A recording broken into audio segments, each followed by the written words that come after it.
नमस्कार दोस्तों। एक बार एक बहुत ही दुखी व्यक्ति एक महात्मा के पास आकर कहता है, मैं अपने जीवन से बहुत दुखी हूँ। मैं अपनी बीवी, बच्चों और अपने परिवार को भी खुश नहीं रख सकता। मैं अपने लिए भी कुछ नहीं कर पा रहा। कभी कभी तो मुझे अपनी जिंदगी को खत्म कर देने के भी ख्याल आते हैं। आप इतनी साधनाएं करते हैं, इतनी तपस्या करते हैं, क्या आप मुझे कोई ऐसा मार्ग बता सकते हैं जिससे मैं अपने बुरे वक्त से बाहर आ सकूं? मेरा बहुत बुरा समय चल रहा है।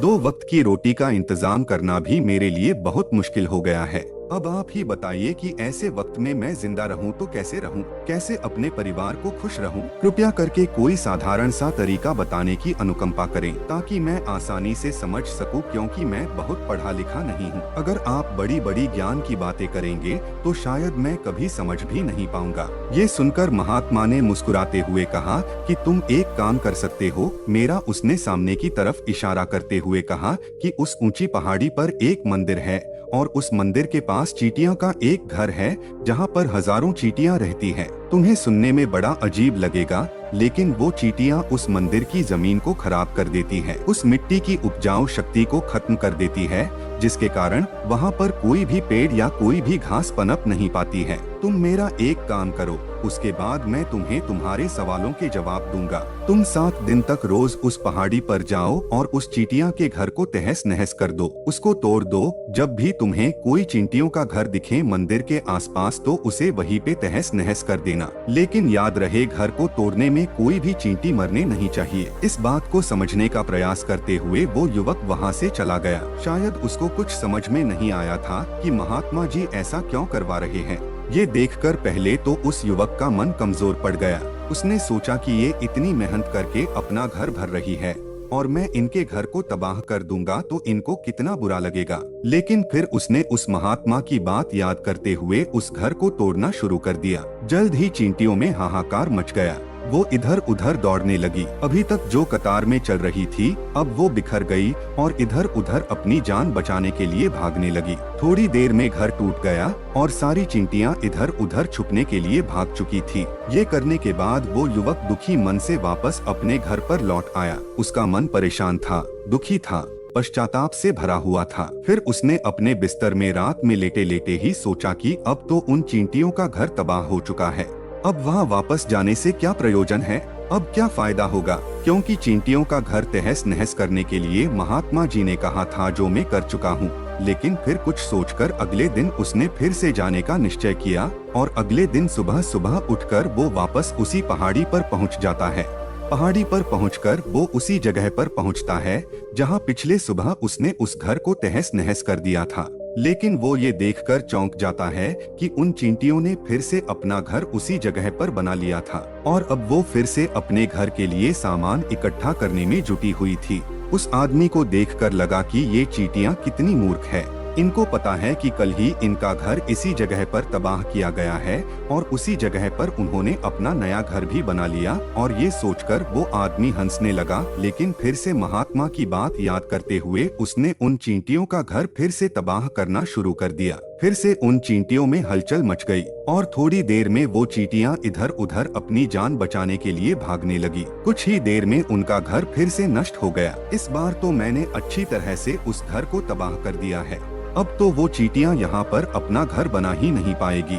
इसीलिए जाने से पहले उसने उस घर पर ठंडा पानी भी डाल दिया ताकि चींटियां वहाँ पर अपना घर न बना सके। और इस तरह अपना कर्म पूरा करके वो युवक फिर से अपने घर लौट आया।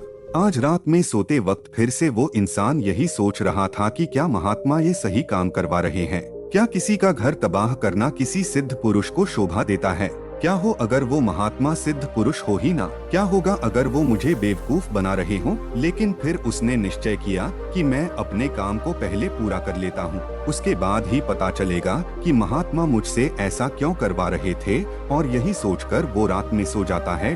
अगले दिन सुबह उठकर वो फिर से उसी पहाड़ी की ओर निकल जाता है। पहाड़ी पर पहुंचकर वो उसी जगह पर पहुंचता है जहां पर उसने उनके घर को तबाह कर दिया था और वो ये देखकर खुश हो जाता है कि वहां पर कोई भी घर नहीं था।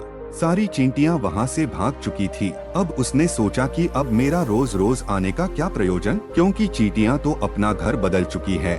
और महात्मा जी ने मुझे 7वें दिन आने के लिए कहा था, लेकिन आज तो तीसरा ही दिन है। अब बाकी 4 दिन वापस आने का क्या प्रयोजन? और यही सोचकर उसने निश्चय किया कि यहाँ से वो सीधा उसी महात्मा के पास जाएगा और उनको ये सारी खबर बता देगा। जब वो वापस मुड़कर उस पहाड़ी से उस महात्मा की कुटिया की तरफ जाने लगा तो उसने देखा तो अचानक उसकी नजर एक और घरौंदे पर पड़ी जो कि चींटियों का ही बनाया हुआ था। मतलब कि वो घरौंदा चींटियों ने ही बनाया था और अब वो चींटियां नए घर में वास कर चुकी थी। ये नया घर उनके पुराने घर से थोड़ी ही दूरी पर था और जब उस युवक की नजर उस घरौंदे पर पड़ी तो उसने सोचा कि शायद महात्मा को पता था कि ये चींटियां अपना घर यहाँ से बदलकर किसी दूसरी जगह पर बना लेगी, इसीलिए उन्होंने मुझे 7वें दिन आने के लिए कहा था। और ये विचार करके वो उसका नया घर भी तोड़ने के लिए पहुँच जाता है। जब वो वहाँ पहुँचा तो चींटियां उसी तरह अपने कार्य में लगी हुई थी। वो अपने लिए खाना इकट्ठा कर रही थी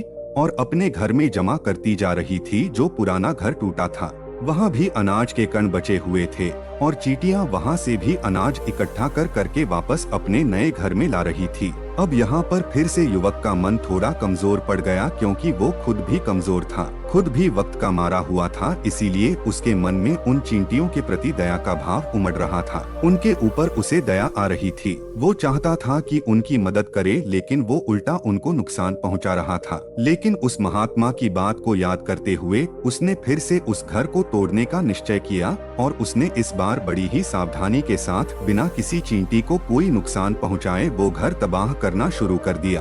वक्त थोड़ा ज्यादा लगा, क्योंकि किसी भी चींटी को नुकसान न पहुंचाने की शर्त महात्मा ने पहले ही रखी थी।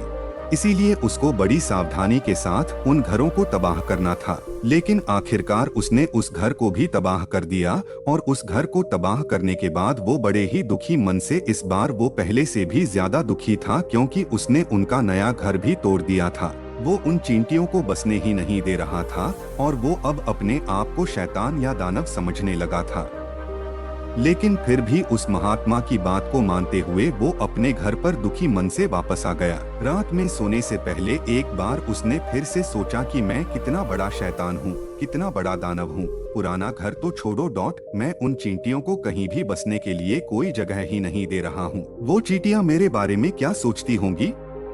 वो कितना दुत्कारती होंगी उस परमात्मा को जो मेरे द्वारा ये काम करवा रहा है। लेकिन फिर भी उसने अगले दिन जाने का निश्चय किया और अगले दिन सुबह सुबह वो फिर से वहाँ पर पहुँच गया। वो ये देखकर फिर से आश्चर्यचकित रह जाता है कि इस बार चींटियों ने एक और नई जगह पर अपना घर बना लिया था, जो पहले से भी ज्यादा ऊर्जा के साथ काम कर रही थी, और उन्होंने एक रात में पहले से भी बड़ा घर बना लिया था और अब वो फिर से अपना अनाज और खाना इकट्ठा करने में जुटी हुई थी। ये देखकर उस आदमी को लगा कि ये चींटियां किस मिट्टी की बनी हुई है। मैं इनको बार बार यहाँ से भगाने की कोशिश कर रहा हूँ और ये वहीं पर अपना घर बना लेती है। क्या इनको पता नहीं है कि मैं इन्हें यहाँ पर कभी भी बसने नहीं दूंगा?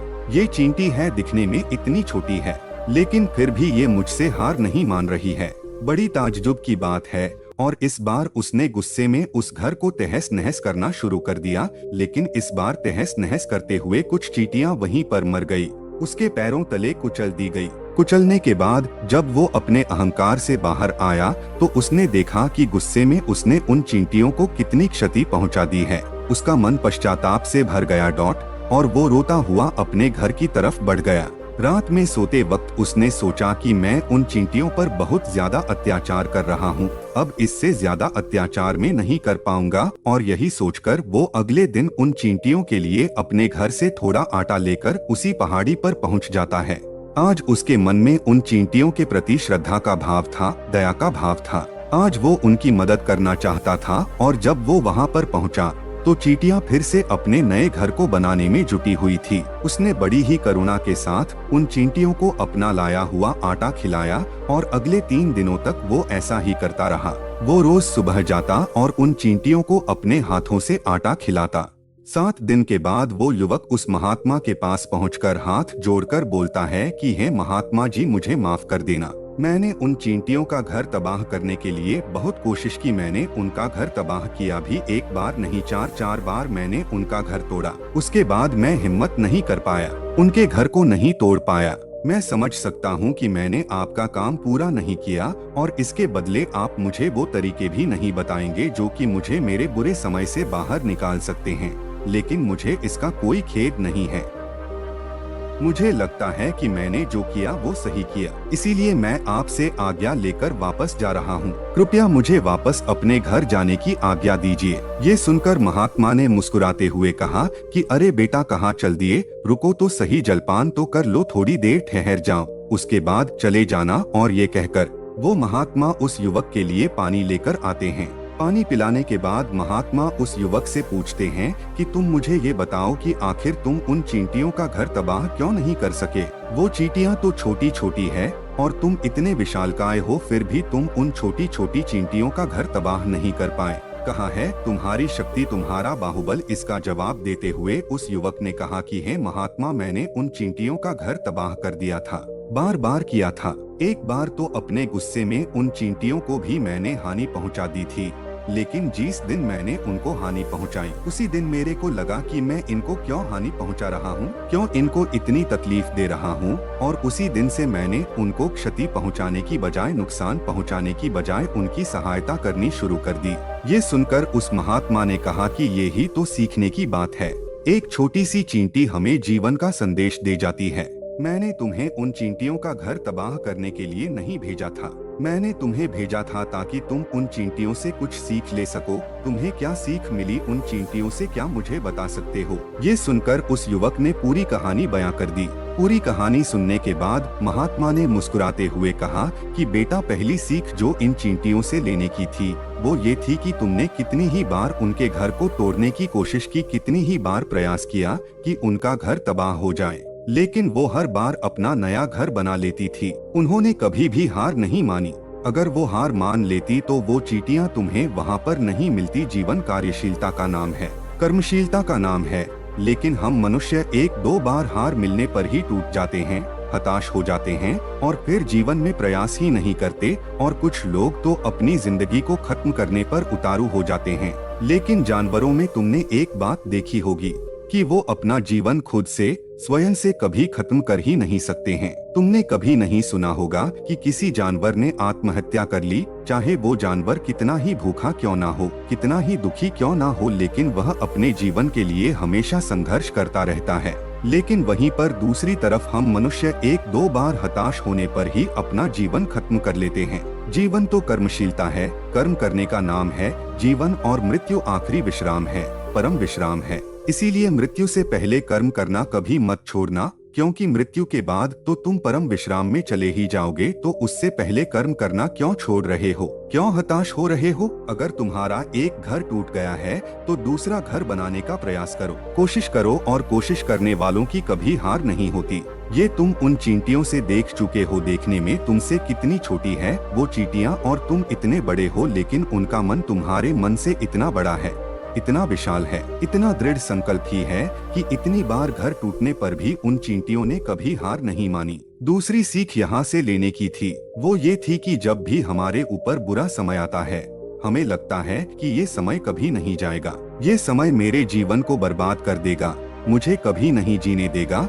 और अपने इन्हीं ख्यालों से, अपने इन्हीं विचारों से, जिनका असलियत में कोई भी अस्तित्व नहीं है, वो सिर्फ विचार है, और वही विचार हमारे मन को दुखी कर देते हैं, और इसीलिए हम प्रयास करना भी छोड़ देते हैं। लेकिन तुम खुद सोचो कि बार बार प्रकृति हमें क्षति पहुंचाएगी, नुकसान पहुंचाएगी, लेकिन कब तक पहुंचाएगी? अगर हम बार बार फिर से उठ के फिर से नया प्रयास करते रहेंगे तो प्रकृति भी हमारे सामने घुटने टेक देगी, और वो भी एक दिन हमारे ऊपर दयावान हो जाएगी, कृपालु हो जाएगी, और वो हमें सब कुछ देने लगेगी, जिसकी हमने कभी कामना की थी। तुमने खुद देखा कि तुम उन चींटियों को तबाह करने के लिए पहुँचे थे, लेकिन बाद में तुम ही उन चिड़ियों को अनाज और आटा देने लगे, तुम ही उन पर कृपालु हो गए। क्यों हुए? क्योंकि तुमने देखा कि वो चींटियां हार ही नहीं मान रही है।